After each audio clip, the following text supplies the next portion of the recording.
Boa tarde, gente. Tudo bem? Hoje a gente vai para a nossa aula. A nossa aula de hoje fala sobre um tema importante, que é a regra de L'Hopital. Na verdade, a aula de hoje deveria falar sobre diferenciais e regra de L'Hopital, tá? Mas eu vou omitir, por enquanto, essa parte de diferencial, que é uma parte bem básica, que a gente vai utilizar para aproximações, junto com o que a gente viu na aula anterior sobre aproximações lineares, tá? As diferenciais, elas dentre as muitas aplicações que elas têm, mas principalmente a ideia para eu poder aproximar variações na função por variações na reta tangente ao gráfico da função em um certo ponto, tá? Então, essa parte eu não vou cobrar na prova, tá? Hoje a gente vai iniciar a partir da regra de L'Hopital, tá? Mas lembrem-se que da aula anterior, na verdade das duas aulas anteriores, pode vir qualquer coisa, tá? Mas essa parte diferencial eu não vou cobrar. E hoje eu vou começar com a regra de L'Hopital, e se der tempo, e vai dar tempo, eu já quero antecipar algumas coisas que seriam da próxima aula, que é a parte de máximos e mínimos, né? Eu vou falar de extremos relativos, extremos absolutos, de funções. E aí na próxima aula eu fecho com o método do intervalo fechado, que vai estar na sua prova, e vou tentar fazer uma espécie de revisão. Não é uma revisão, mas eu vou resolver alguns exercícios interessantes sobre os conteúdos da semana passada e dessa semana. Tá bom? Eu dei uma olhada já nas notas de vocês, da prova 4. A média das notas baixou. Lembra que na prova 3 a média tinha ido para 4,7 alguma coisa. Essa foi para 4, né? Então ficou 4,06 ali alguma coisa. 0,6 e não 4,6, tá? Então ficou em 4 basicamente. Então a média baixou e isso deu para sentir na nota, na quantidade de pessoas que fecharam a prova, né? Na prova 3, 36 pessoas fecharam a prova, né? Que foi um número bem legal. Só que aí caiu na prova 4 para 10 pessoas. Então vamos tentar alavancar isso novamente. Já antecipo que por conta disso eu dificultei um pouco mais na prova 5, né? Que é para ver se vocês se empenham mais e melhoram mais, tá? Dificultei assim, não, tô brincando, né? Mas eu coloquei 5 questões na prova 5, tá? Sobre os conteúdos da semana passada e dessa semana. E assim, o que a gente viu, né? A gente viu aproximações lineares. Eu nem lembro mais o que a gente viu. Aproximações lineares está na tua prova. Método do intervalo fechado vai estar na tua prova, que a gente vai ver na aula que vem. Deixa eu ver se eu lembro aqui, rapidinho.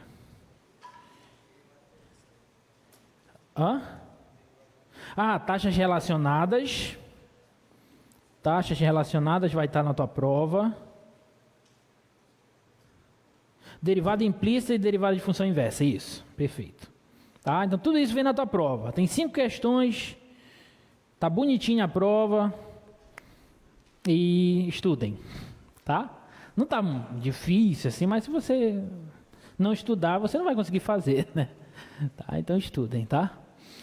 Bom, vamos falar de regra de L'Hopital na aula de hoje, tá? Que é uma regra que sempre que eu começo o curso de cálculo, que a gente começa propriamente de cálculo, né, falando de limite, aí sempre tem algum aluno que já antecipa os estudos, né?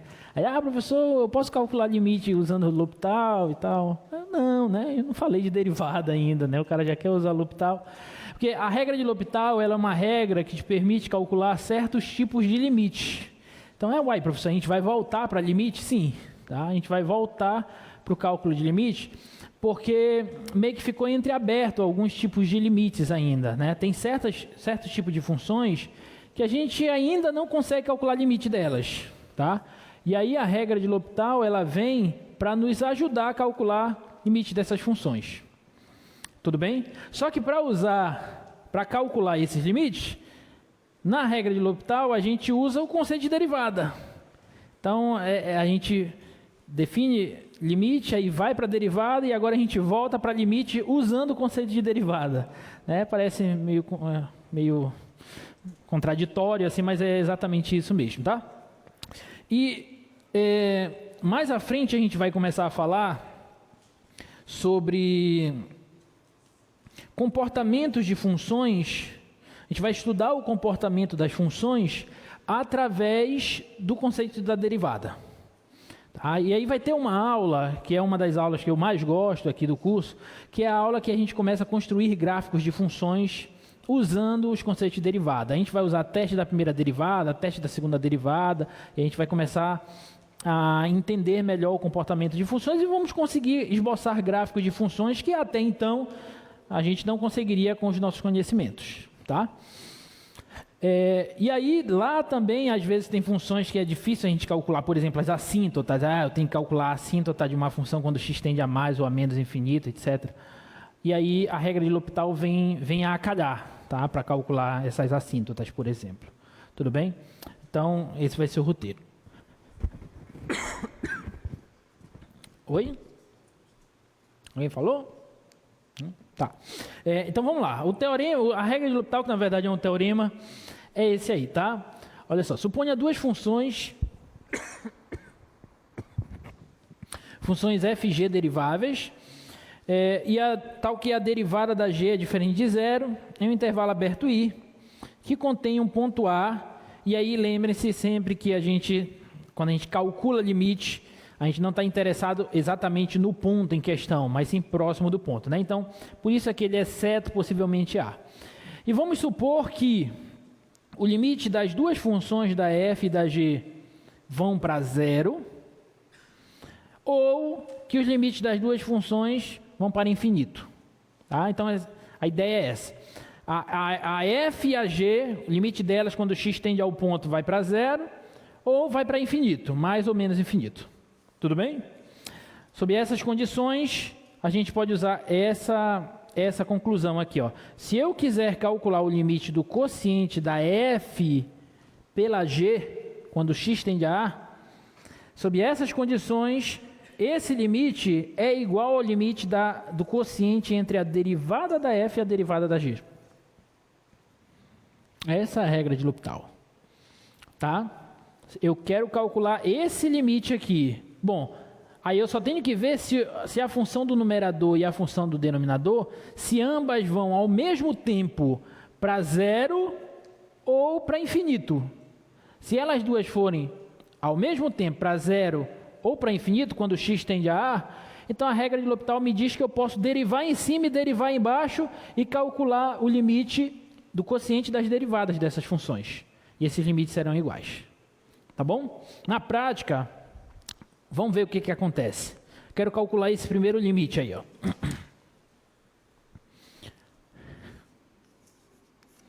Quero calcular o limite x ao cubo menos 8 sobre x menos 2 quando x tende a 2. Tá?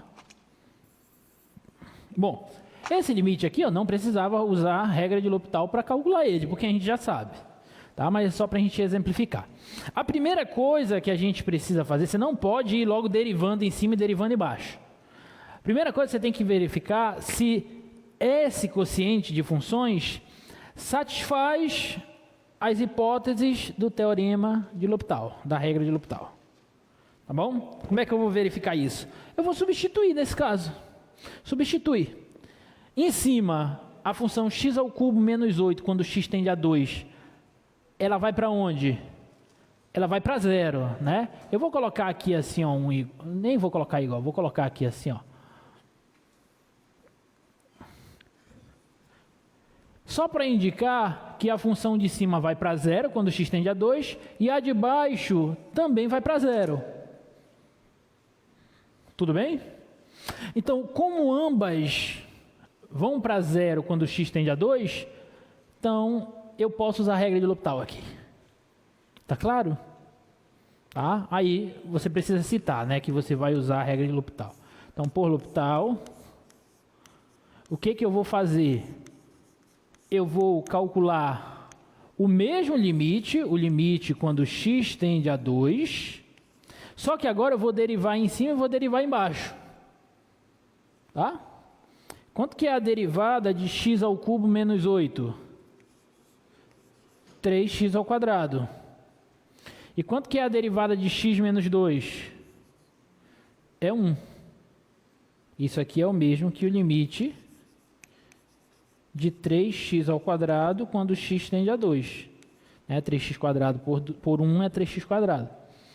E essa função ela é contínua em 2. Está definida em 2, é só substituir. Tudo bem? Substituindo, 2 ao quadrado, 4. 4 vezes 3, 12. Então, significa que este limite aqui é igual a 12. Tudo bem? Se você quiser tirar a prova dos 9, você pode fatorar aqui em cima e calcular como a gente já está acostumado, né? Fatora aqui em cima, simplifica, encontra uma função equivalente a ela, com exceção do ponto 2, e calcula o limite. Tudo bem? É claro que vai ter exemplos que não vai ser possível fazer isso. Então a gente vai usar simplesmente a regra de L'Hopital. Tá bom? Deriva em cima, deriva embaixo, mas antes disso você tem que verificar se as hipóteses do teorema estão satisfeitas. Tudo bem? Ficou claro? Alguma dúvida? Não? Olha o próximo. Eu quero calcular o limite quando x tende a 1 de x à quinta menos 6x ao cubo mais 8x menos 3 sobre x à quarta menos 1. Tá? Primeira coisa, verificar se as hipóteses do teorema estão satisfeitas. Tá? Vamos ver. Quando x tende a 1, vamos começar aqui no denominador. Só substituir. 1 menos 1 vai dar 0. Tá? E em cima, quando x tende a 1, vai ficar assim. 1 menos 6 menos 5 mais 8. 3 menos 3, 0 também. Então, posso usar L'Hopital. Tá? Então, por L'Hopital, pelo teorema de L'Hopital, como é que vai ficar a derivada desse quociente aí? Vai ficar assim, ó, limite, quando x tende a 1, de derivada de x à quinta, 5x à quarta, derivada de 6x ao cubo, 18x quadrado, derivada de 8x dá 8, derivada de menos 3 é 0. Tá? Deriva embaixo, derivada de x à quarta, 4x ao cubo, e derivada de menos 1 é 0. Tudo bem? Então, isso aqui vai dar quanto? Observem que, se eu substituir no lugar do x, o denominador já não zera. Significa que esse ponto está no domínio dessa função, ela é contínua em 1. É só substituir, né? Então, embaixo vai dar 4. Em cima vai dar 5, aqui vai dar menos 10, 5 menos 10 dá menos 5, né? Então, isso aqui vai ser menos 5 quartos, tá? Esse é o valor desse limite aí. Tudo bem? Bem simples, né? Tá?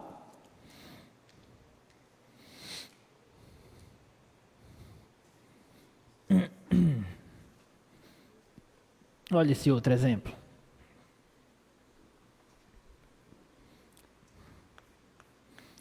Limite quando x tende a 0 do seno de a vezes x sobre x.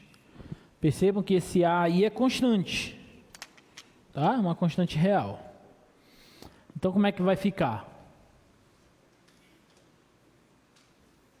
Vamos verificar primeiro as indeterminações, né? Se vai gerar indeterminação de L'Hopital. Quando x tende a 0, aqui o denominador vai a 0.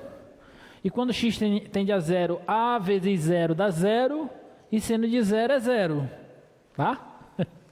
Seno de zero é zero, né? Então vai ficar assim, ó, por L'Hopital.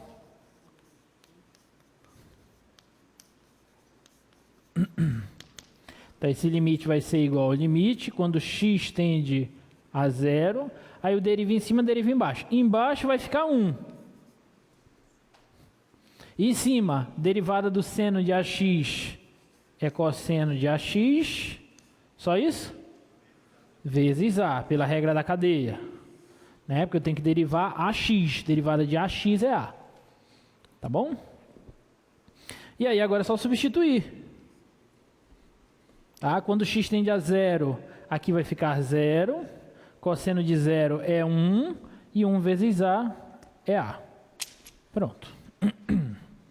Tá bom? Dúvidas? Tá vendo como é fácil?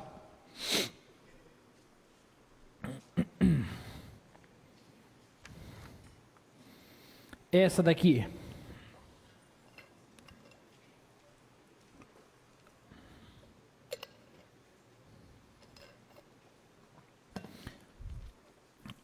Limite. Cadê? Limite. Quando x tende a 1 de x à quarta menos x ao cubo menos 3x ao quadrado mais 5x menos 2, e embaixo x ao cubo menos 3x ao quadrado mais 3x menos 1. Tá? Vamos ver a indeterminação. Se tem, né? Às vezes você não tem uma indeterminação de L'Hopital. Aí às vezes você mexe na função para ver se aparece. Tá? Se não aparecer, aí você não pode usar L'Hopital. Tá? Mas essa aqui vai aparecer, olha, no denominador 1 menos 3 dá menos 2, mais 3 dá 1, menos 1 dá 0. E no numerador 1 menos 1 dá 0, menos 3 mais 5 dá 2 positivo, menos 2 dá 0. Tá? Então apareceu L'Hopital.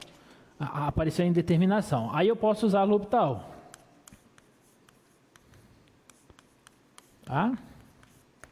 Então vai ficar limite, quando x tende a 1, aí eu derivo em cima. Em cima, a derivada vai ficar 4x3 menos 3x2 menos 6x mais 5. Tudo bem? Tá? E embaixo vai ficar 3x2 menos 6x mais 3. Tudo bem? Aí, vamos ver se dá para substituir logo, né? Que as outras deu. Mas aí, quando eu olho, ó, aqui vai dar 3 menos 6. Dá menos 3 mais 3 dá 0. Esse ponto não está no domínio da função.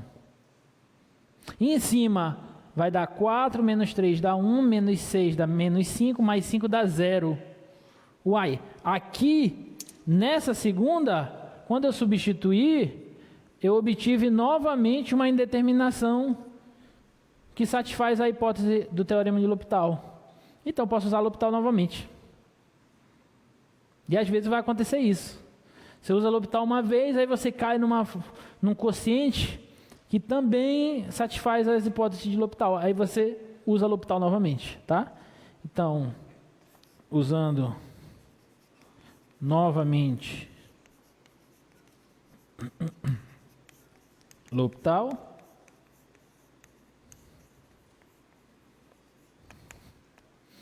Então vai ficar limite, quando x tende a 1.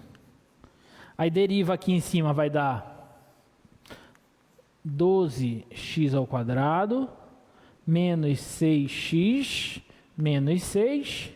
E embaixo vai dar 6x, menos 6. Tudo bem?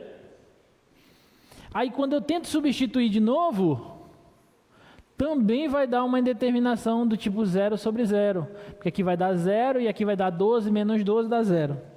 Então, posso usar L'Hopital de novo, tá? Por L'Hopital. Uma vez mais.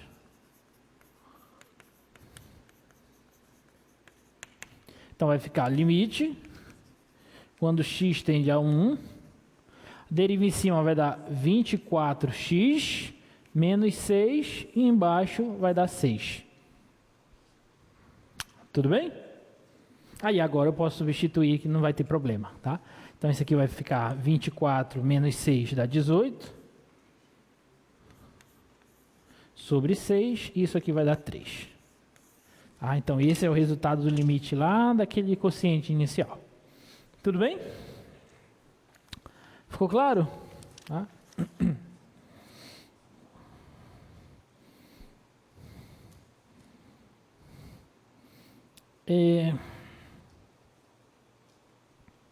Vamos fazer mais essa aqui. Letra E. Limite. Quando x tende a 0, da tangente de x menos x sobre x ao cubo. Tá? Limite de tudo isso aqui.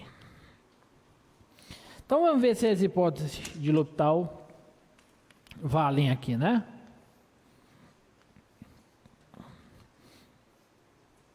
Então, quando x tende a 0, o denominador vai a 0. E quando x tende a 0, tangente de 0 dá 0, menos 0 dá 0 também, né? Então aqui dá 0 sobre 0, e aí tá ok, posso usar L'Hopital, tá? Então por L'Hopital,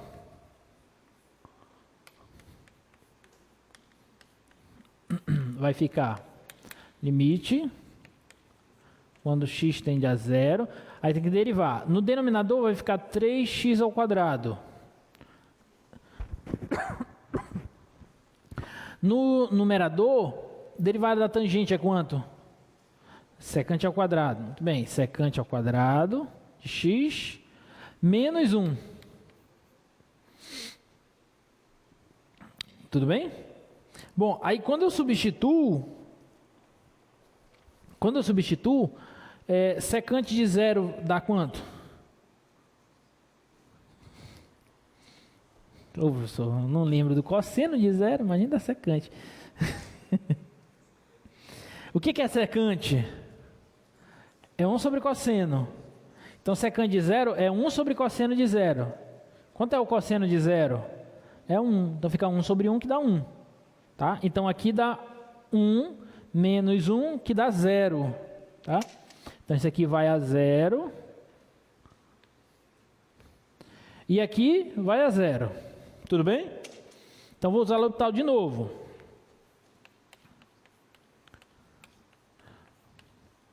L'Hopital de novo. Então, vai ficar limite, quando x tende a 0, de... Aí eu tenho que derivar, vamos logo para o denominador, que é mais fácil. Vai dar 6x. Tudo bem? Agora, o numerador. Isso aqui dá 0, a derivada, e a derivada de secante ao quadrado de x, aí, regra da cadeia, certo? Então fica 2 vezes a secante de x, para aí? Não, né? Vezes a derivada da secante, que é quem?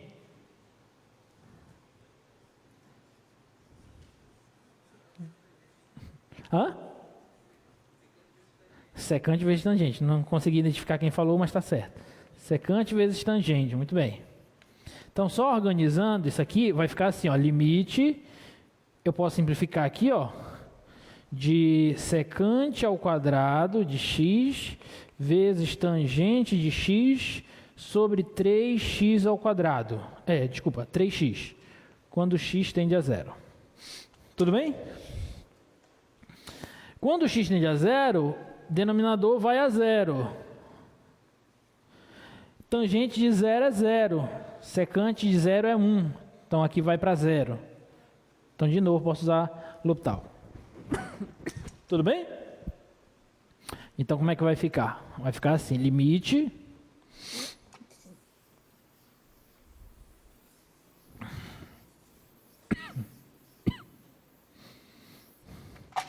deixa eu só colocar de novo lá qual era o limite. Secante ao quadrado de x vezes tangente de x sobre 3x, tá certo? 3x, tá. Então, vamos usar L'Hopital. L'Hopital, de novo.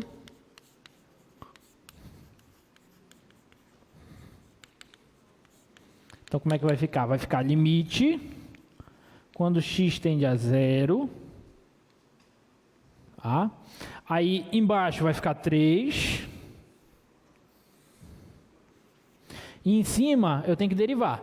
Só que eu tenho que perceber que eu tenho um produto e ainda tenho a secante ao quadrado. Então, a prioridade imediata é a regra do produto. Então, vou usar a regra do produto. Deriva a primeira vezes a segunda, mais a primeira vezes a derivada da segunda. Tá? Então, essa é a primeira, essa é a segunda. Derivada da primeira. Bom, quem é a derivada da secante ao quadrado? A gente fez agorinha, né? É 2 vezes a secante, vezes a secante, vezes a tangente. Isso aqui é só a derivada da secante ao quadrado. Tá claro para todo mundo? Tudo bem? Por quê? Porque o 2 cai, 2 secante x, aí eu tenho que usar a regra da cadeia, vezes a derivada da secante, que é secante tangente. Tá? Então, derivada da primeira, que é tudo isso, vou até colocar um parêntese aqui, ó, vezes a segunda, que é a tangente, mais a primeira, que é a secante, ao quadrado, vezes a derivada da segunda, que é a derivada da tangente. Quanto é a derivada da tangente? Secante ao quadrado. Secante ao quadrado de x. Tudo isso sobre 3. Vou colocar o 3 mais aqui no meio. Tudo bem? Então, só organizando aqui, ó, isso aqui vai ficar limite quando x tende a zero de 2 secante ao quadrado, tangente ao quadrado, secante à quarta, sobre 3. Tá bom? Aí agora eu posso substituir que embaixo não vai dar zero mais. Tá? Mas em cima, secante de zero é 1, como a gente já viu. Tangente de zero é 0, então essa parte aqui zera. Tudo bem? Secante de zero é 1, então fica 1 sobre 3. Tá? Então esse limite aqui é 1 sobre 3. Pronto. Tudo bem? Então, basicamente é derivar. Né? Só que você sempre tem que ter em mente que você precisa verificar de antemão as hipóteses do teorema. Sempre. Tá? Sempre.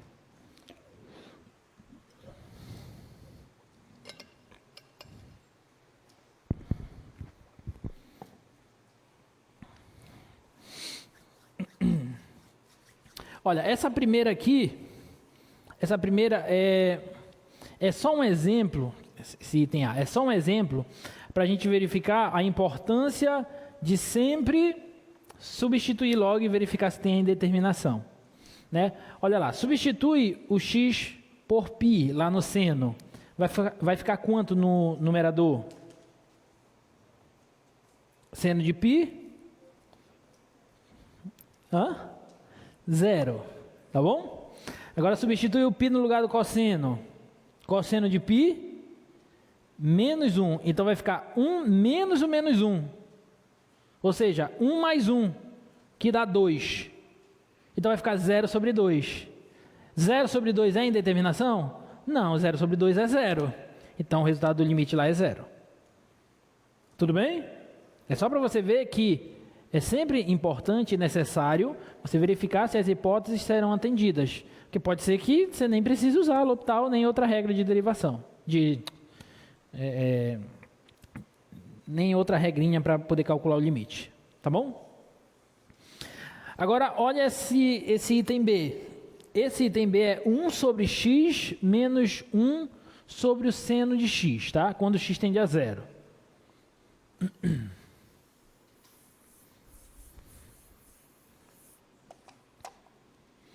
é que a gente vai fazer isso. Limite, quando x tende a zero, de 1 sobre x menos 1 sobre o seno de x. Quando x tende a zero, tá? Então vamos ver. Bom, quando x tende a zero, 1 sobre x vai para onde?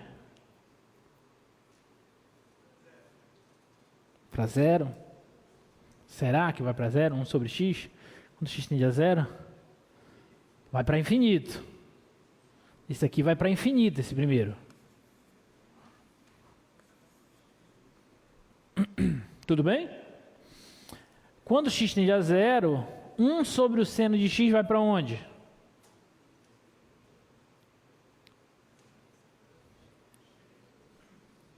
Infinito também. Né? Por que vai para infinito também? Porque quando x tende a zero, o seno de x vai para zero. Então tem uma fração, um numerador fixo e o denominador diminuindo cada vez mais, indo para zero. Então a fração explode. Ela vai para infinito. Ou para mais, essa aqui vai ou para mais ou para menos infinito, as duas, né? Vai depender. Aí o que você não pode fazer, porque senão eu te dou zero logo na tua prova, é cortar isso aqui e dizer que isso vai para zero. Né? Aí isso é um assassinato dos graves, né? Aí você tem que fazer cálculo 1 de novo. Tá? Tá, então, brincadeiras à parte, não faço isso, tá? Por favor. Eu digo isso porque a gente recebe provas assim às vezes, tá? Então, é complicado. Tá. Essa indeterminação é uma das indeterminações que satisfazem o teorema do L'Hopital? Não. Quais são as que satisfazem? Zero sobre zero, infinito sobre infinito. Não infinito menos infinito. Então, eu não posso usar L'Hopital aqui. Então, esse é um exemplo que, às vezes, você não consegue usar L'Hopital diretamente. E aí você tem que mexer um pouquinho na tua função. Tá bom? Aqui eu vou mexer um pouco nessa função. Eu vou tentar colocar um só denominador, tá? Os denominadores são diferentes. Eu vou colocar um só denominador, é só multiplicar, né? X vezes o seno de x. Tudo bem? Aí, isso por esse dá seno vezes 1 dá seno. Menos esse por seno dá x vezes 1 dá x. Então, eu venho para cá. Pus ela em um só denominador. Tá? Agora, vamos tentar substituir e ver o que vai acontecer. Em cima, quando x tende a zero, seno de zero, zero, menos zero, dá zero. E embaixo, zero vezes seno de zero, que é zero, zero vezes zero, dá zero. Opa! Aí foi para a determinação que eu queria. Ficou claro?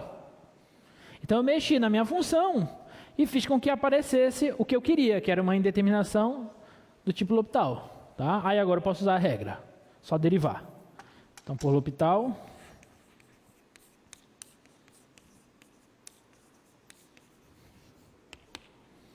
então esse aqui vai ficar igual ao limite, quando x tende a zero, derivada do seno, cosseno, derivada de x é 1, sobre, usa a regra do produto. Derivada do primeiro é 1, vezes o segundo, que é o seno, mais o primeiro, que é x, vezes a derivada do segundo, derivada do seno é cosseno. Tudo bem? Alguma dúvida? Agora vamos ver se substituindo vai. Quando x tende a zero, cosseno de zero, 1, menos 1 dá zero, aqui em cima dá zero. Seno de zero dá zero, mais zero vezes cosseno de zero dá zero. Então isso aqui vai dar zero sobre zero de novo. Puxa, eu pensei que já ia acabar aqui. Mas pelo visto estava enganado, né? Vamos tentar derivar mais uma? Vamos ver se sai. Então, por L'Hopital de novo.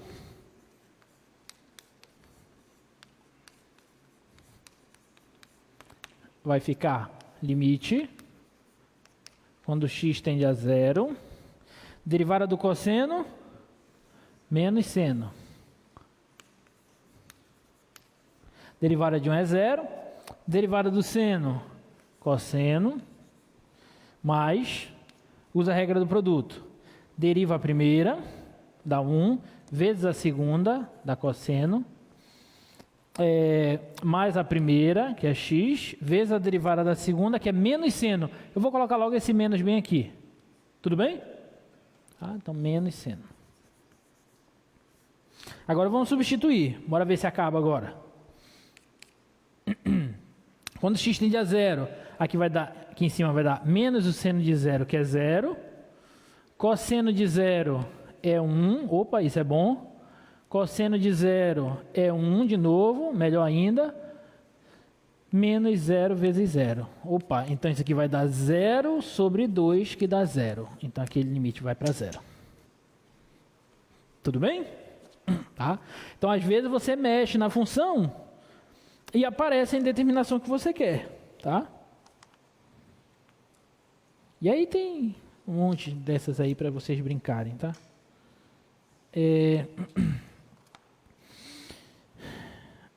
Vou deixar essas outras aqui para vocês brincarem, tá bom? Essas três últimas. Essa é log natural de x sobre x mais 1. Essa letra D aí, com certeza você vai ter que mexer nela, tá? Porque ali vai para infinito, menos infinito também, tá? Só que agora eu tenho um x ao quadrado. Vamos ver se vocês conseguem fazer essa, tá? Eu quero falar agora sobre uma outra coisa, tá? Vamos mudar. Alguma dúvida nesse tema? Não? Então vou mudar a chave, tá? Vou trocar a chave. A gente vai falar sobre outro tópico agora.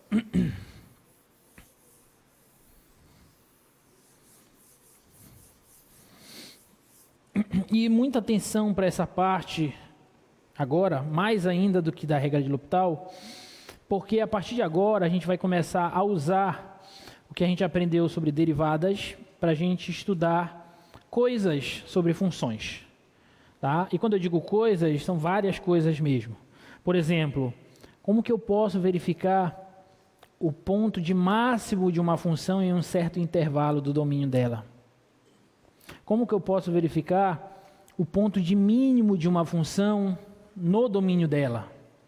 Será que ela tem mínimo? Será que ela tem máximo? O que é o que a gente vai conhecer? O que é um ponto de inflexão de uma função?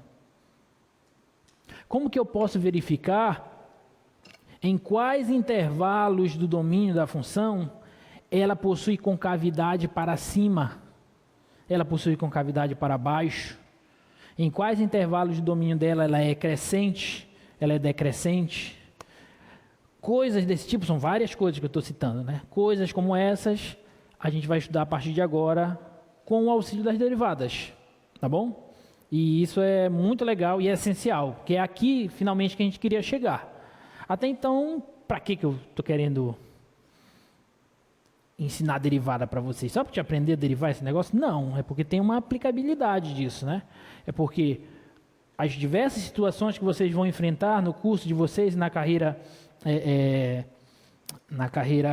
de trabalho de vocês, essas situações poderão ser modeladas por funções. E a partir do modelo, que são as funções, estudando as funções, você vai conseguir responder problemas cotidianos da tua área de trabalho. Então, vou usar o modelo, vou estudar o modelo, através do modelo eu vou conseguir, por exemplo, maximizar ou minimizar uma determinada situação, uma determinada função, e aí eu aplico na situação que eu estava estudando, que eu estava modelando. Tá? Então é para isso que a gente está aqui. Tá? Não é para te ensinar que a derivada do log natural é 1 sobre x, porque isso aí, de que isso vale? Vale se tiver alguma aplicabilidade para vocês. Para nós da matemática, a gente se preocupa não na aplicabilidade em si, né? Vocês da engenharia, da física, se preocupam mais com a aplicabilidade. Nós, matemáticos, a gente é meio doido, a gente não se preocupa tanto com isso. A gente só quer saber de fazer as contas e demonstrar teoremas, tá? Mas para vocês, o negócio é diferente, tá?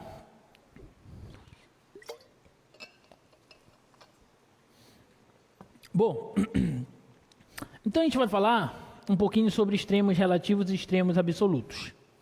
Tá? Essa parte é a introdução do que eu estou falando para vocês, tá? Vamos começar pelos extremos absolutos, tá?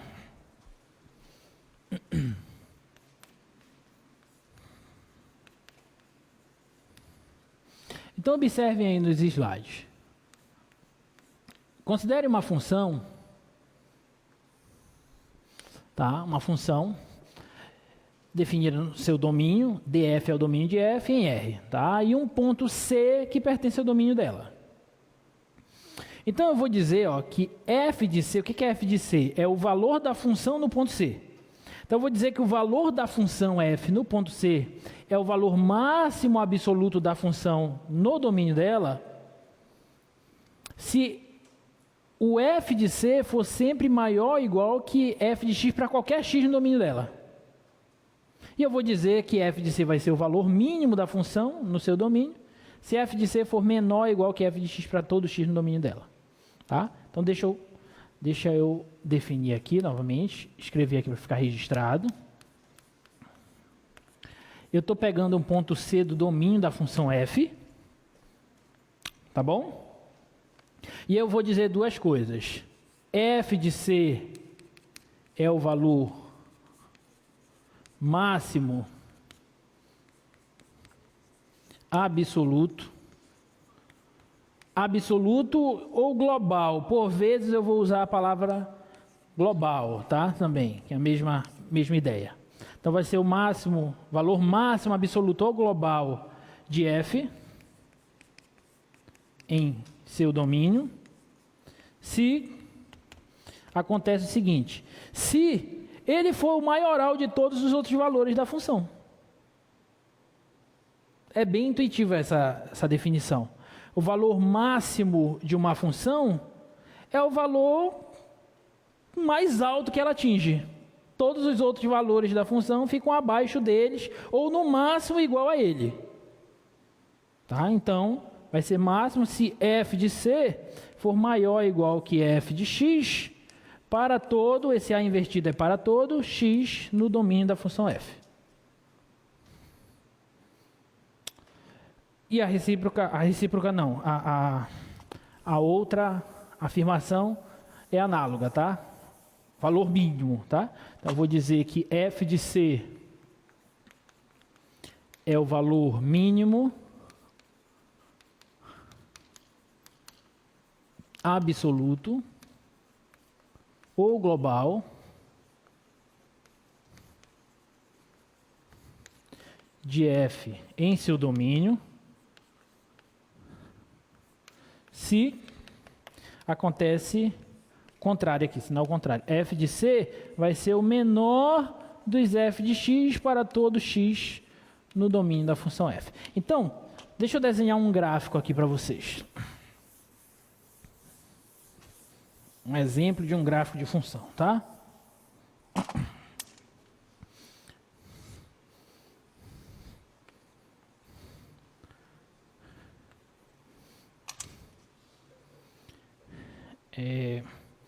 Eu vou definir essa função aqui do ponto A até o ponto B.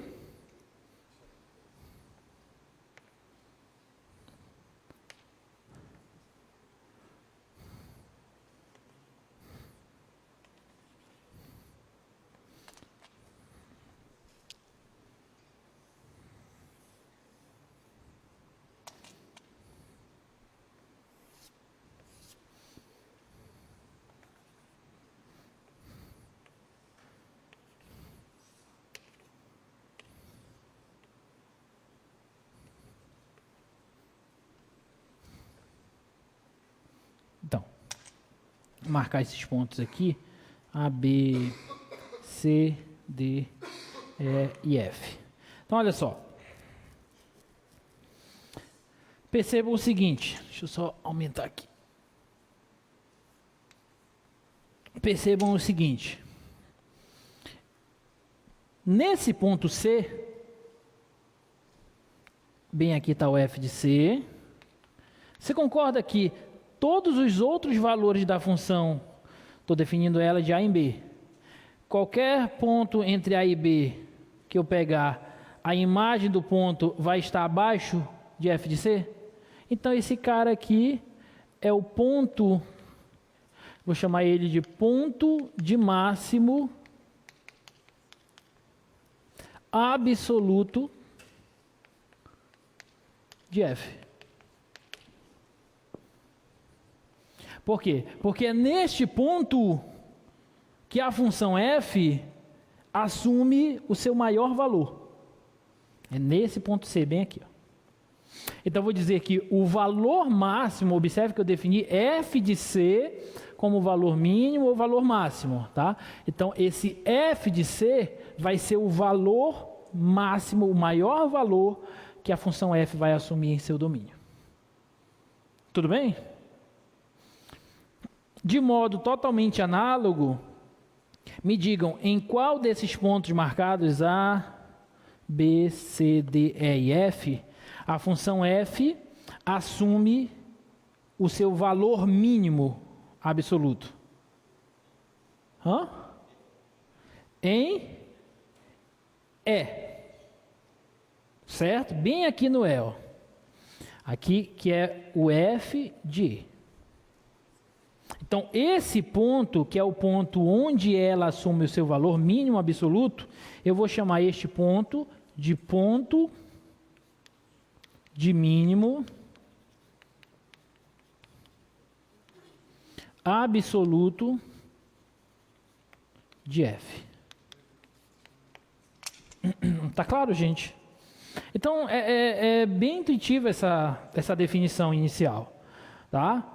O valor máximo de uma função é o maior valor que ela assume em seu domínio.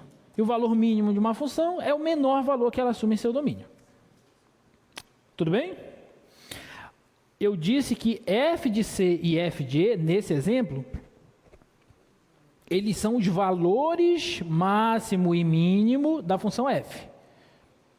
Só que bem aqui eu escrevi que esse ponto é o ponto de máximo absoluto e esse ponto é o ponto de mínimo absoluto.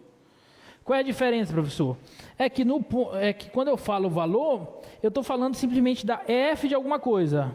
É o valor que a função assume em um ponto do seu domínio. Então é como se fosse a ordenada desse ponto. Porque esse ponto bem aqui, ó, esse ponto bem aqui, ele é o ponto de abscissa C e ordenada F de C. Tudo bem? Esse ponto bem aqui, ó, ele é o ponto de abscissa e ordenada F de E. Então, esse camarada aqui, a ordenada, é quem eu vou chamar de valor mínimo ou valor máximo da função em seu domínio. Tá? E o par ordenado eu posso chamar de ponto de máximo ou ponto de mínimo. Só que às vezes, por abuso de notação, eu vou chamar o C e o E, que são as abscissas do ponto, de ponto. Então, às vezes, eu vou falar assim, o ponto de máximo da função f é C. Só que não é que o C é o ponto, é que o C é a abscissa do ponto de máximo. Tá claro? Então, às vezes, isso vai se confundir. O ponto, quando eu falar ponto, às vezes vai se referir ao par ordenado ou apenas à abscissa do par ordenado. É isso que eu quero dizer.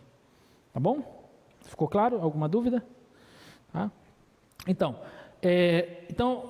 poderia simplesmente dizer assim, o ponto de máximo de f é C. E o valor máximo de f é f de C. O ponto de mínimo de f é E. E o valor mínimo de f é f de E. Pronto. Tá bom? Ou, se eu quisesse, eu posso dizer, o ponto de máximo de f é o ponto CF de C, o ponto de mínimo de f é EF de E. Pronto, tanto faz, tá bom? Só a questão de que às vezes um livro fala uma coisa, outro livro fala outra coisa, e aí para amarrar logo tudo, tá? Bom, então essa é a primeira definição.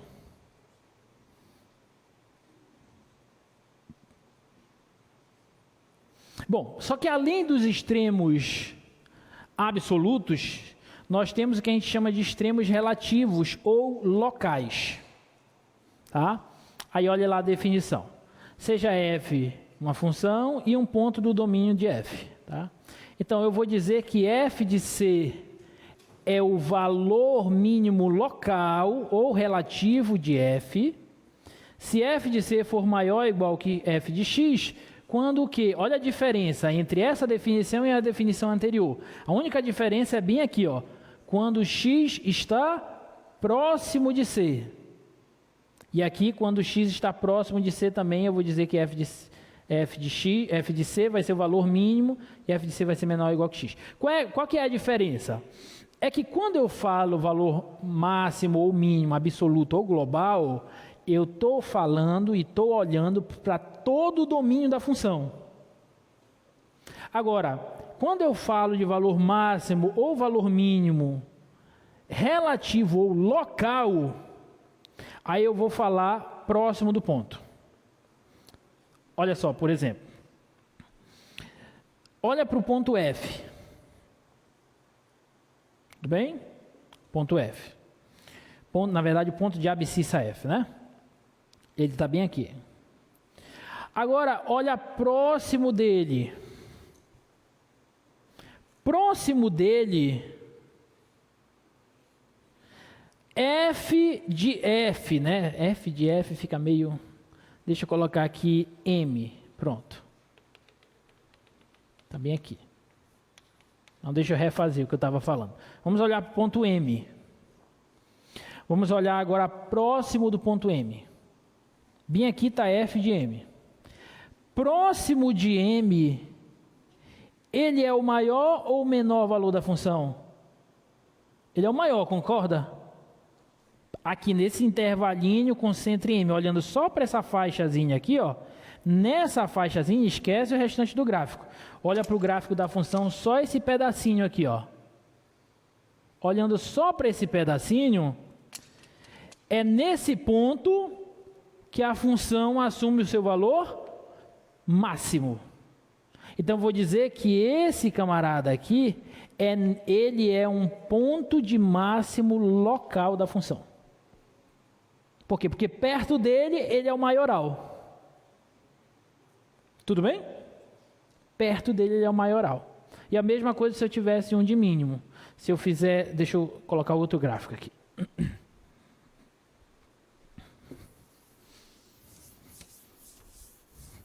Então, a grande sutileza dessas duas definições, absoluta e global, absoluta e local, é justamente se eu estou olhando para o domínio da função ou para uma parte do domínio da função.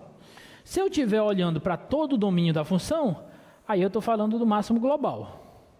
Agora, se eu estiver olhando para um pedaço do domínio da função, aí eu estou falando de máximo local, ou mínimo local, tá?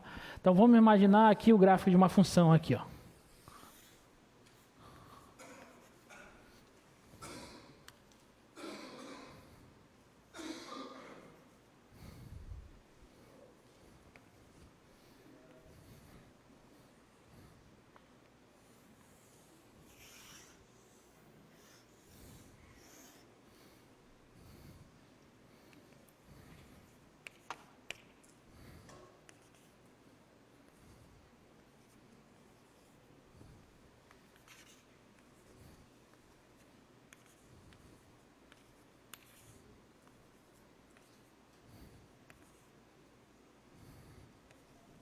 Tá? Então, vou marcar esses pontos. Eu estou olhando para o domínio dela daqui até aqui.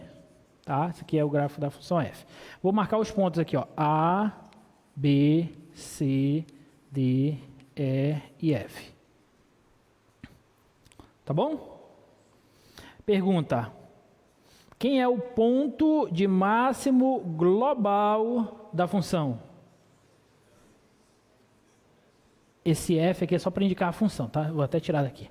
Quem é um ponto de máximo global? C. Então, máximo global é C. Quem é o ponto de mínimo global da função? B. Muito bem. Esse aqui está mais abaixo que esse aqui. Tá bom? Então, ele é o mínimo, esse aqui é o máximo. E se eu perguntasse quem é o valor máximo da função? Aí você responderia o quê? F de C. E o valor mínimo? F de B. Ficou clara a diferença? Tá. Agora, me digam quais os pontos de máximos locais dessa função f. O A é o máximo local? É, porque se eu olhar perto do A, ele é o maioral. Tudo bem? Então o A é o máximo local. O B é um máximo local? Não.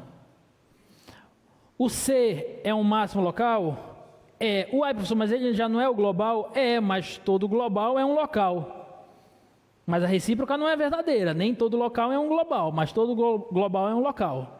Tá? Então o C também é um ponto de máximo local. O D é máximo local?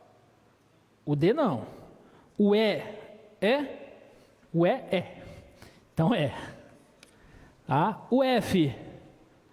Não. Tá, beleza. Agora, os mínimos locais. Tá, o A é máximo local, a gente já viu, então ele não é mínimo. O B é mínimo local? É, porque ele é global, então ele é local. Tá? O B é. O C é máximo, o D é mínimo local? Também é. O D é. O F é máximo, o E é máximo, o F é mínimo, o F é mínimo. Entendeu a diferença entre máximo e mínimo? Local e global? É isso. Tá bom? Alguma dúvida? Tá.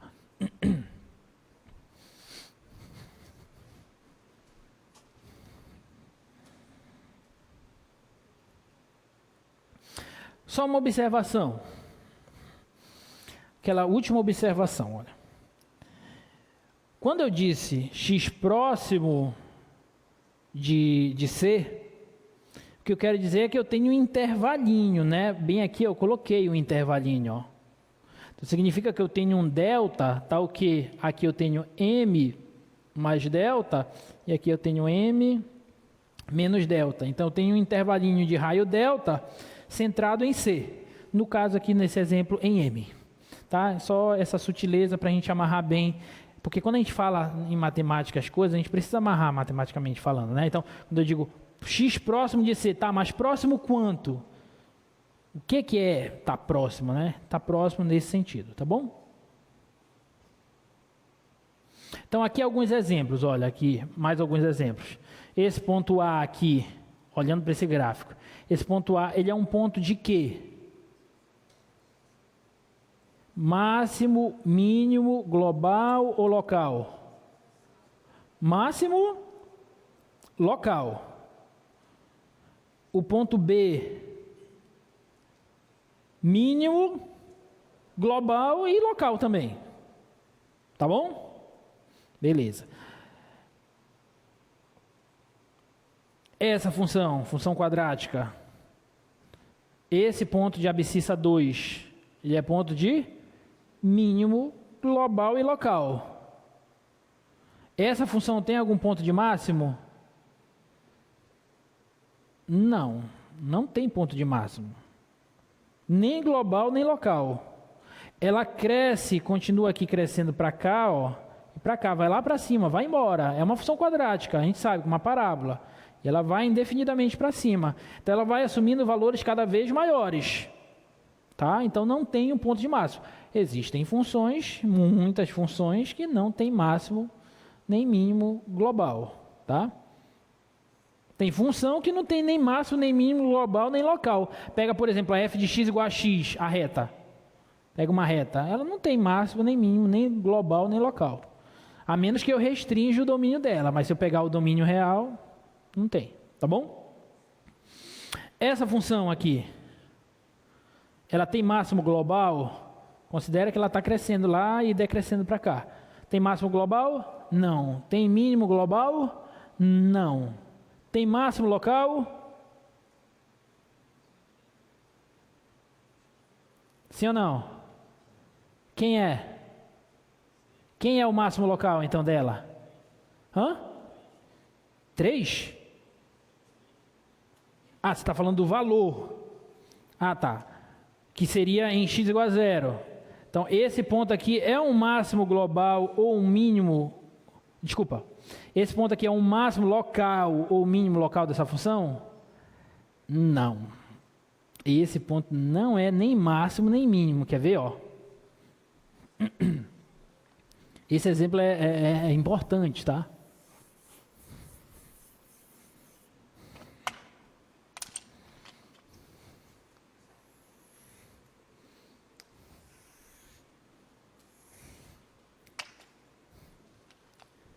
Aqui no menos 3.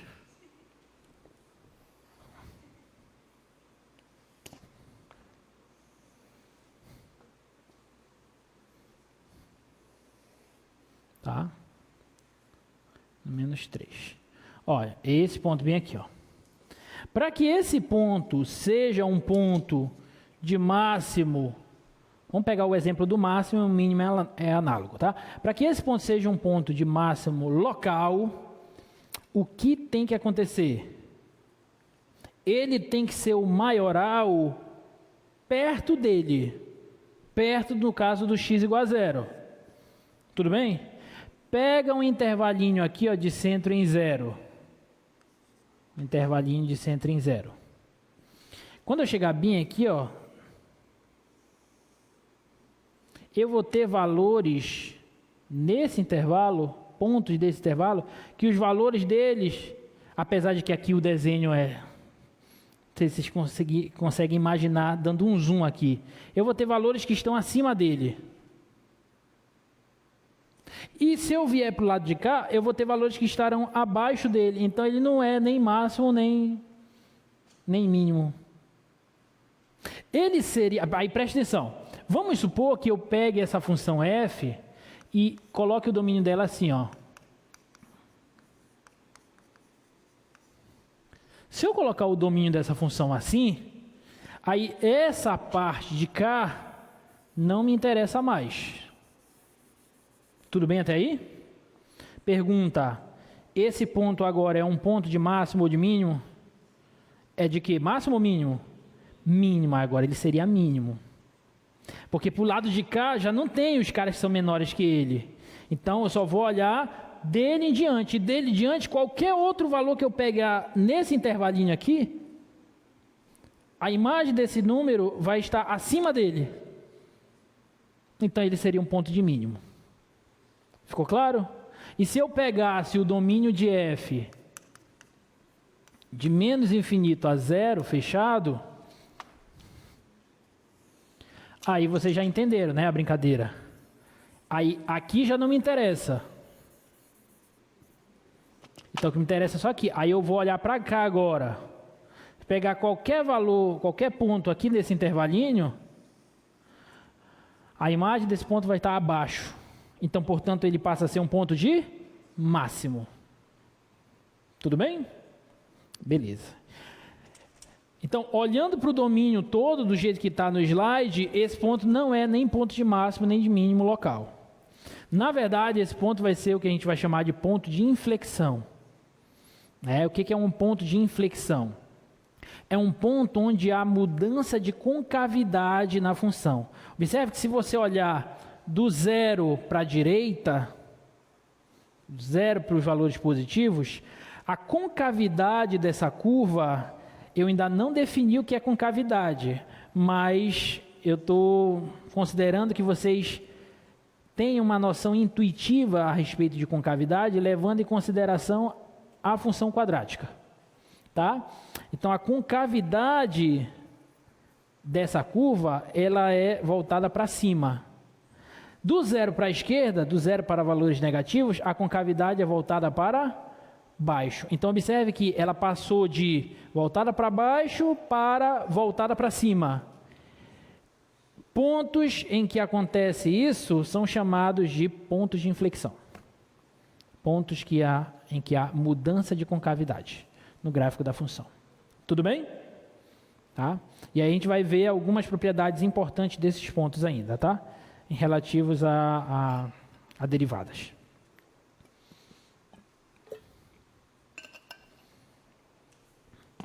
Bom, agora que a gente já sabe o que é um... antes desse teorema, deixa eu só colocar um gráfico aqui. 2 gráficos, na verdade, ainda sobre essa parte de extremos. Vou colocar esse primeiro gráfico aqui.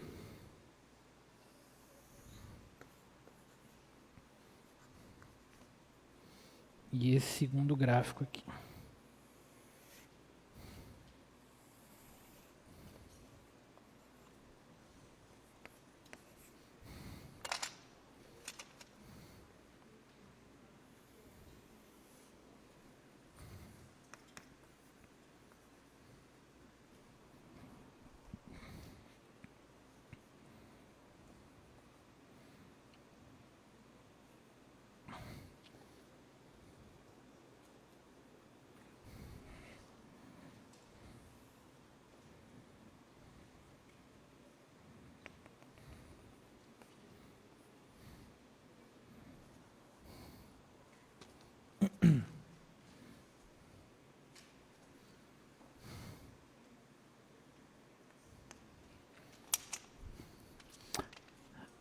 Situação 1, situação 2.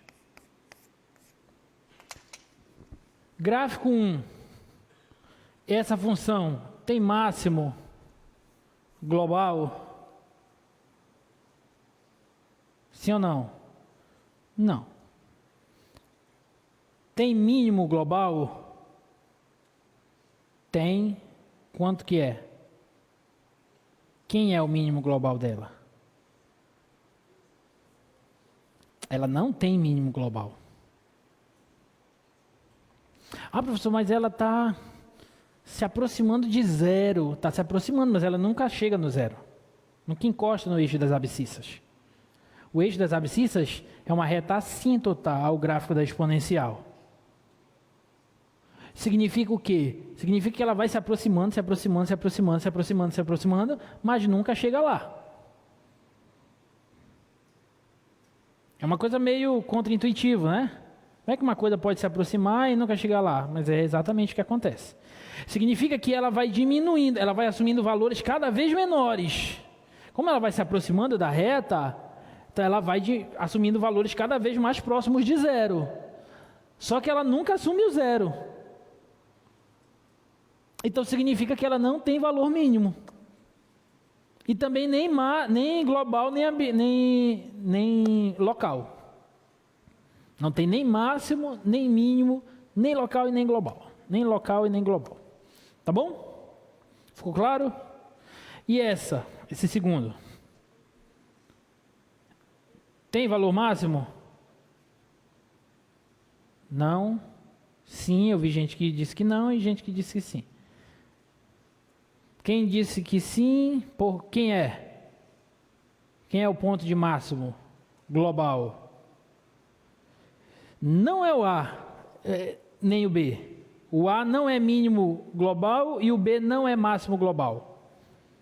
Por quê? Porque eles não estão no domínio da função. Diga, eles não estão, olha a bolinha aberta. A e B não estão no domínio de F. Quem é o domínio de F aqui, ó? O domínio de F aqui é o intervalo aberto AB. Significa que, pelo comportamento dela, ela está assumindo valores cada vez maiores. Esse é mais contra-intuitivo ainda. Está assumindo valores cada vez maiores, porém nunca chega no que seria o f de A aqui, ó. Seria f de A. Mas não tem f de A. Por quê? Porque f de A não, desculpa, f de B. Mas não tem f de B, por quê? Porque B não está no domínio de f. Ficou claro?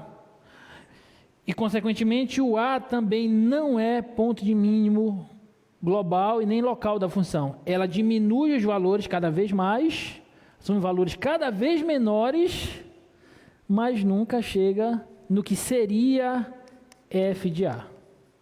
Por quê? Porque A não está no domínio da função. Então, esse é um exemplo também, mais contraintuitivo ainda, de uma função que não tem nem máximo, nem mínimo, nem global, nem local. Tudo bem? Ficou claro? Tá? Tá. Então, agora a gente pode ir para esse teorema. Diga, querida.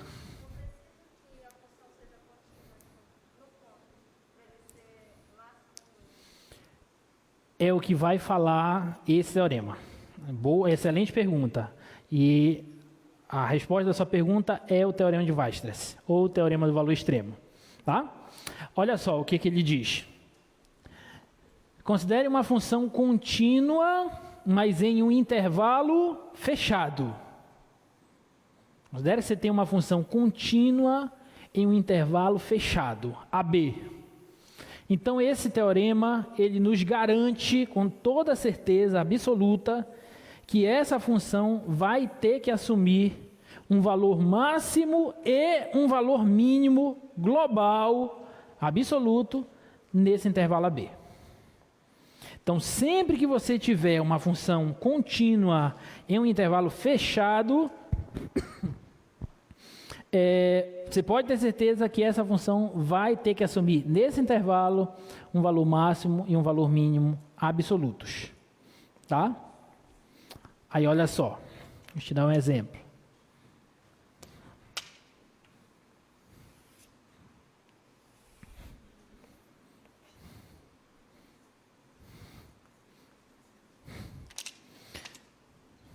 Por que esse teorema é verdadeiro? Vamos pegar aqui A e B. Eu não vou demonstrar ele, tá?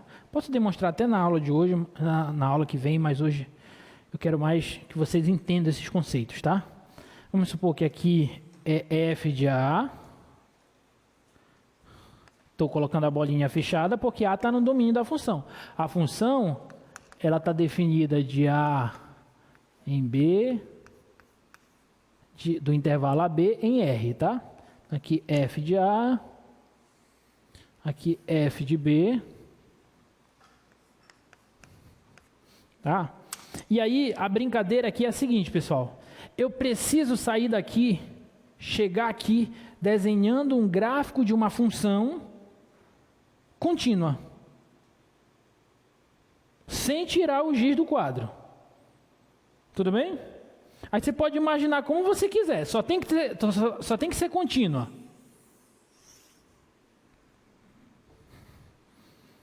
É gráfico de função contínua isso aí? É. Tem máximo e mínimo global? Tem. Não importa o gráfico que você fizer, sempre vai ter um máximo e um mínimo global. Sempre. Nesse caso, o máximo estaria aqui, ó. Seria C. E o mínimo estaria aqui, ó. Deixa eu puxar mais aqui para baixo um pouco. O mínimo estaria aqui, ó, no D. Então, C aqui é o máximo.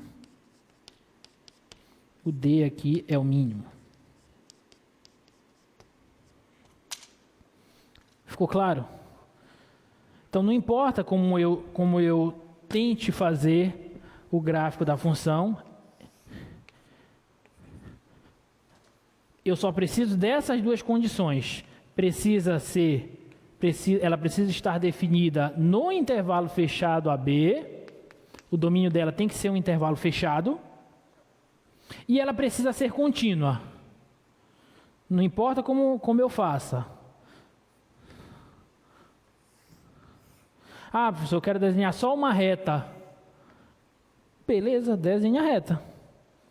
Tem máximo e mínimo global? Tem. A e B. Muito bem. Tudo bem? Ah, professor, não quero a reta, então. Vou fazer um negócio aqui assim. Que eu fique aqui assim. Aí eu tento não chegar lá e tal, mas uma hora eu chego. Aí esse cara vai ser o máximo. E se eu baixasse mais aqui, esse aqui seria o mínimo, por exemplo. Não tem jeito. Tá bom? Mas isso só funciona porque a função está definida em um intervalo fechado e ela é contínua. São as duas hipóteses. Diga. Boa pergunta. Aí se eu abrir aqui em B, aí nesse exemplo aqui ela já não tem mais máximo global. Nesse caso só teria o mínimo. Mas isso aqui, esse exemplo, quebra o teorema de Weierstrass? Isso contradiz o teorema de Weierstrass? Não. Por que não? Porque o teorema de Weierstrass diz que se a função for definida em um intervalo fechado e contínua no intervalo, então ela vai ter um máximo e um mínimo. Como aqui, esse é um exemplo de que uma função definida em um intervalo que não é fechado, então pode ser que ela não assuma o máximo ou o mínimo, ou os dois. Tudo bem?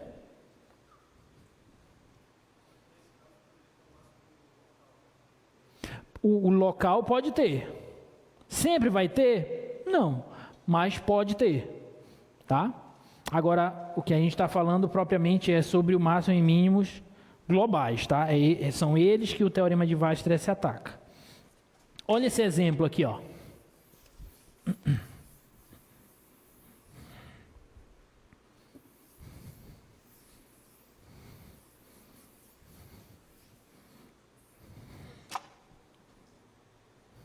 Diga.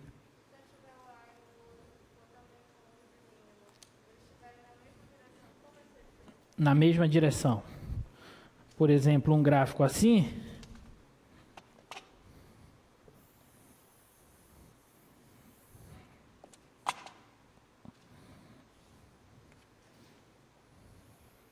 Assim? Por exemplo. Aí todos os pontos de domínio são máximo e mínimo. Que é a função constante. Tá? E eu poderia desenhar outra aqui, assim, ó. Mas também vai ter um máximo e um mínimo. Mesmo que eles tenham o mesmo valor na função. Tá? A função assume o mesmo valor neles. Tá bom? Olha esse exemplo aqui, ó.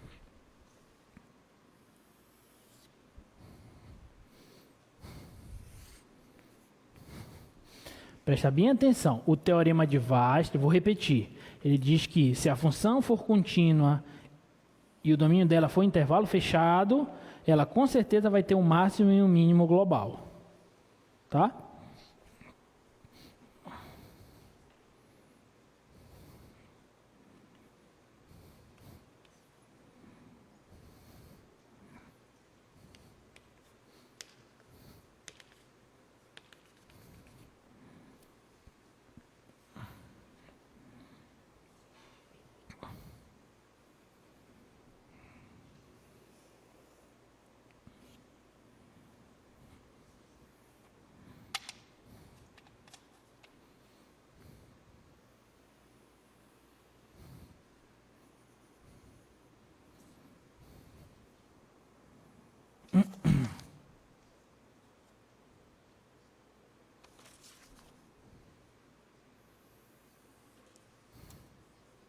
Olha essa função aqui, ó.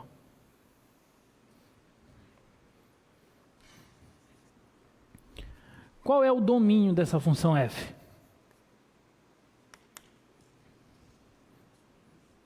Quem é o domínio dessa função? De 0 até 2. Fechado nos dois lados? Sim, né? De 0 a 2. Agora, qual é o valor mínimo dessa função? 0. Onde ela assume o valor mínimo? Qual é o ponto de mínimo dessa função? no 2. Bem aqui é o ponto de mínimo. O valor mínimo dela é 0. Tá claro? Agora, qual é o valor máximo dessa função? Não tem. Não é 3. Bolinha aberta. Ela sobe, mas nunca chega no 3. Então, essa função tem valor, ou tem ponto de máximo global? Não. Mas o teorema de Weierstrass me diz que se a função for definida no intervalo fechado, ela tem máximo e mínimo global. Não é isso que ele fala? Não. Ele diz que se ela for definida no intervalo fechado e contínua. Essa é contínua? Então, eu não posso exigir que o teorema de Weierstrass funcione para ela. Vocês entenderam a importância de amarrar bem as hipóteses do teorema para você poder usar o teorema? Para você usar um teorema na matemática, você precisa verificar com toda certeza se as hipóteses dele estão sendo atendidas no problema. Aqui ela está definida no fechado, mas ela não é contínua. Então, não posso usar o teorema. Não posso exigir que ele funcione. Tudo bem? Tá? Outro exemplo. Esse mais simples.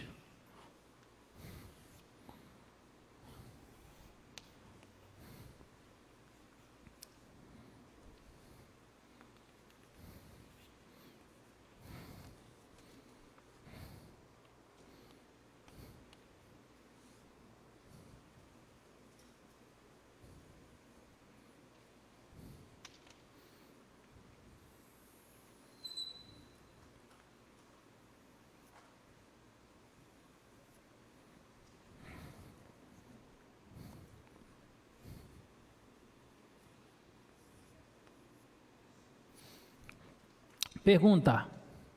Agora, o gráfico dessa função f, essa função f é uma função contínua em seu domínio? Sim. Qual é o valor, ou qual é o ponto de mínimo global dela? Não tem. E de máximo global? Também não tem. Essa curva, essa reta x igual a 2, ela é assíntota à curva. Ela se aproxima aqui, mas nunca chega lá. Mas a função é contínua, professor. Por que o teorema de Weierstrass não está funcionando? Porque o domínio dessa função é quem? Quem é o domínio dela? Aberto em 0 e aberto em 2. É um intervalo fechado? Não. Então, eu não posso exigir que o teorema de Weierstrass funcione. Ficou claro para todo mundo? Só vai funcionar se o domínio for intervalo fechado e ela for contínua nesse intervalo. Tudo bem? Agora, é claro que vai ter problemas que a gente vai estar interessado em fazer o seguinte, ó. O domínio dela não é um intervalo fechado, professor. Vou pegar uma função aqui. Vou pegar uma função aqui.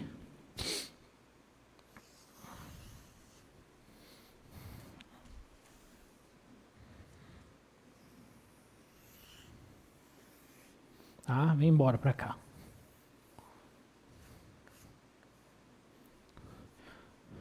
Domínio dessa função, todos os reais.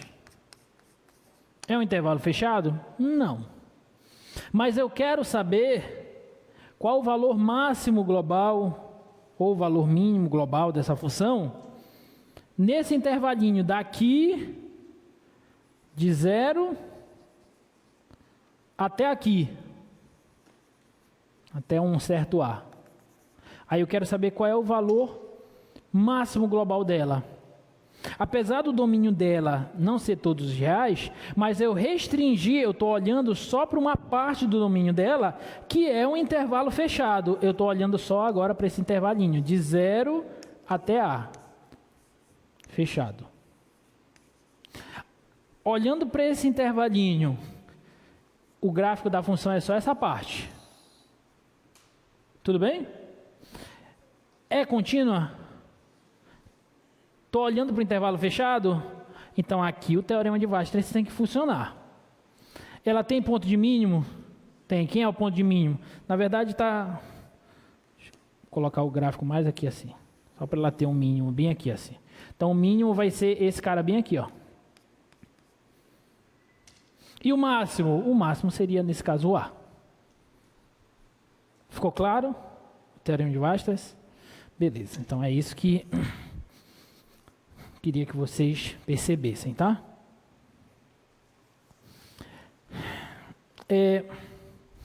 Agora, olha uma coisa interessante, ó, que é esse outro teorema.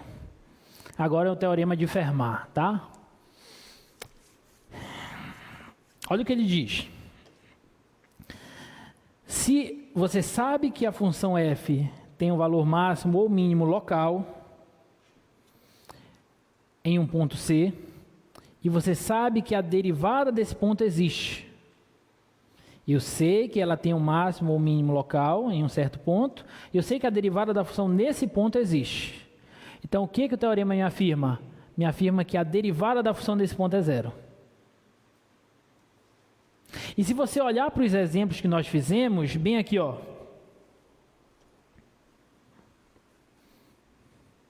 Esse aqui não é um ponto, não é o ponto de mínimo local? Como que é a reta tangente ao gráfico da função desse ponto? É horizontal, né? E se a reta tangente é horizontal nesse ponto C, significa que a derivada da função desse ponto C é zero. Por quê, professor? Porque o que é a derivada?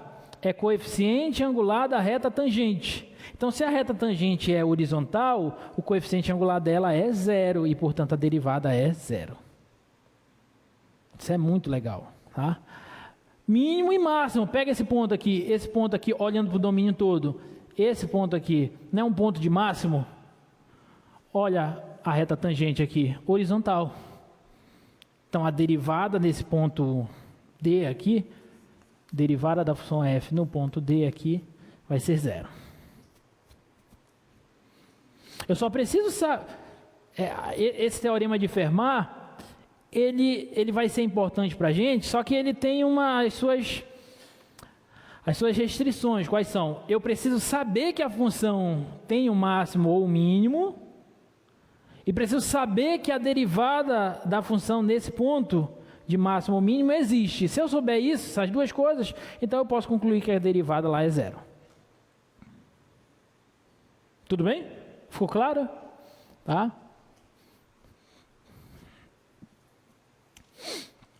Agora,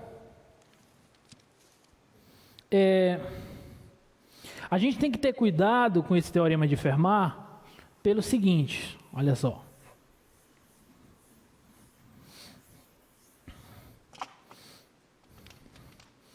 Vou pegar um exemplo de uma função aqui.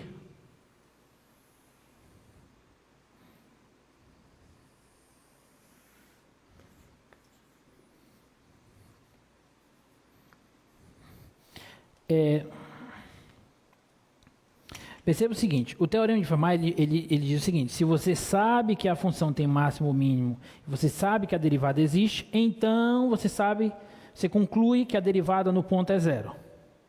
A recíproca é verdadeira, será?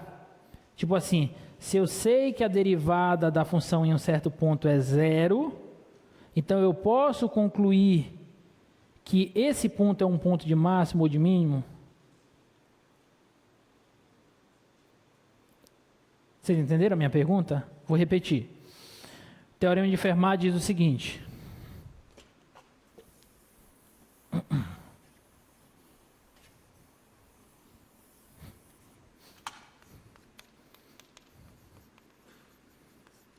Diz o seguinte. Pega um ponto C, domínio da função f. Tá? Você sabe que C, por exemplo, é máximo ou mínimo,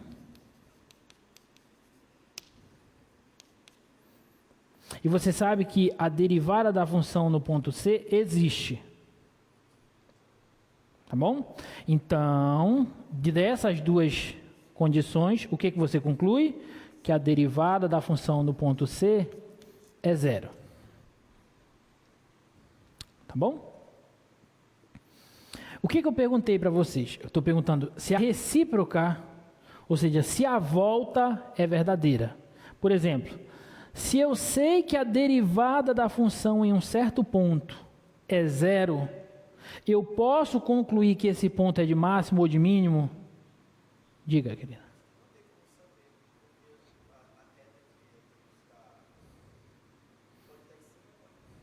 Sim, mas eu quero só que me garanta se é máximo ou mínimo. Será que eu posso garantir que vai ser ou máximo ou mínimo? Com certeza vai ser um dos dois. É isso que eu quero saber.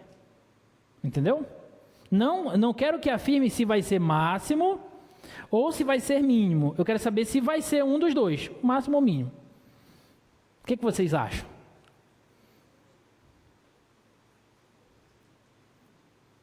Vou repetir. Se eu sei que C é máximo ou mínimo e a derivada existe, eu concluo que a derivada é zero. A volta é verdade? Ou seja, se eu sei que a derivada de uma função em um certo ponto do seu domínio é zero, eu posso concluir que esse ponto é máximo ou mínimo? Não? Me dê um exemplo. Me dê um exemplo de uma função e um ponto do domínio dessa função, tal que a derivada dessa função nesse ponto seja zero, mas ele não é nem máximo nem mínimo.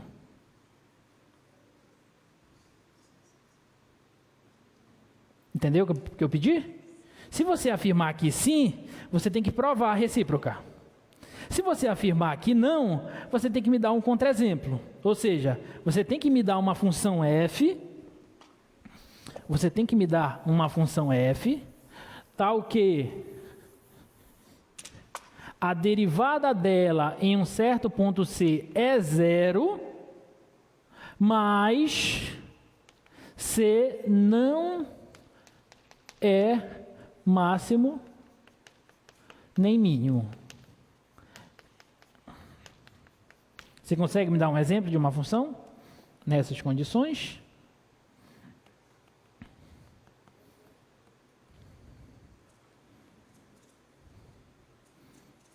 Dou-lhe uma.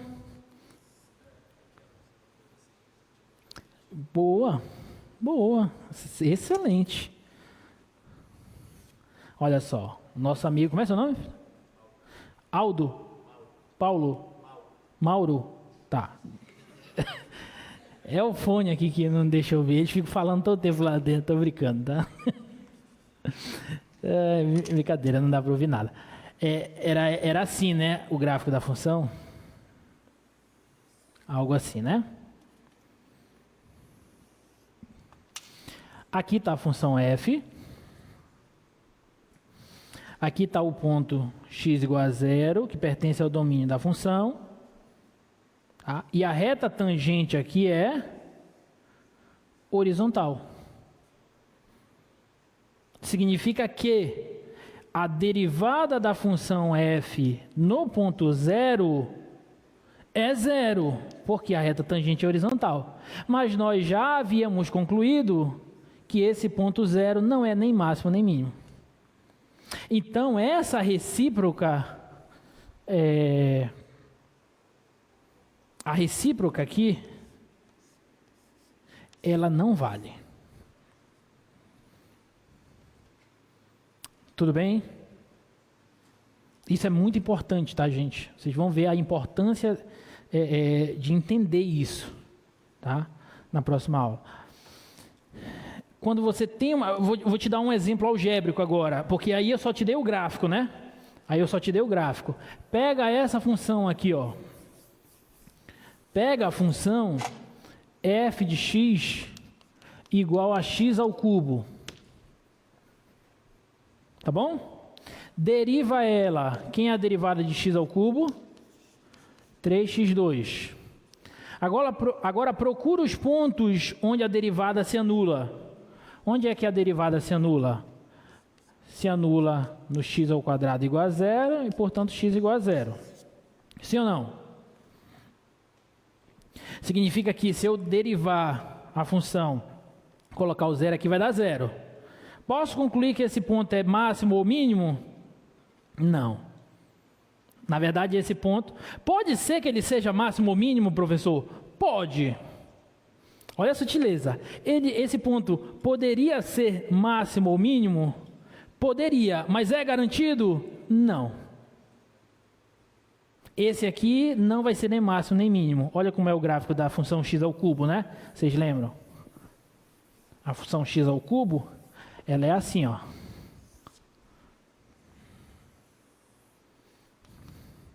A reta tangente aqui, desenhada de azul, no zero é horizontal.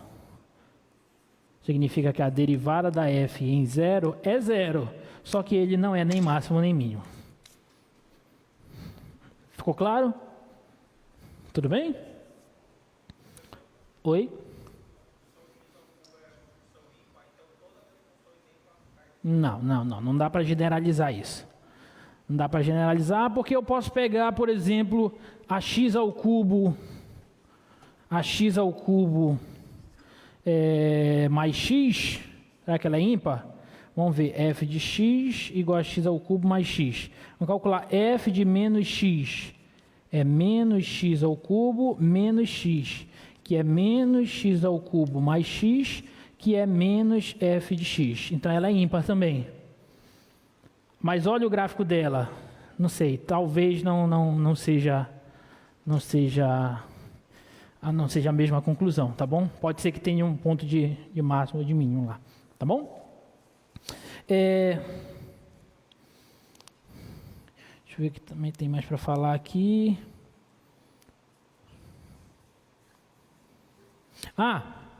A outra condição do teorema de Fermat é que a derivada precisa ser zero, né?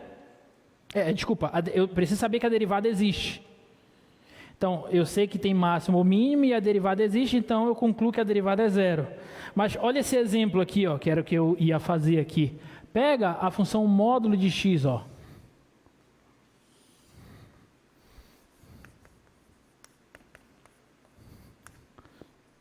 Olha só. Esse ponto, olha para o gráfico. Esse ponto é mínimo global? Sim, x igual a zero é mínimo global.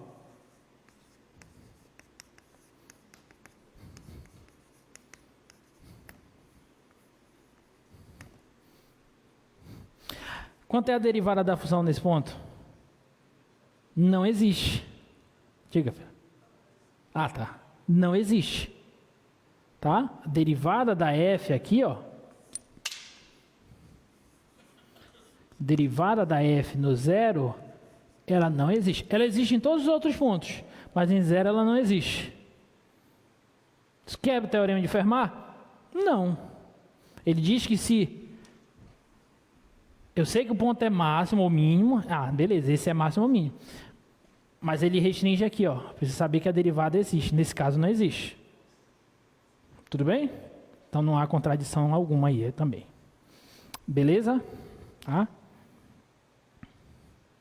Então, só para formalizar no slide, a função módulo de x tem o seu valor mínimo local e absoluto em zero, mas o valor não pode ser encontrado considerando f' de x igual a zero, porque f' de zero não existe. Tá? A mesma coisa para a função x ao cubo. Tá?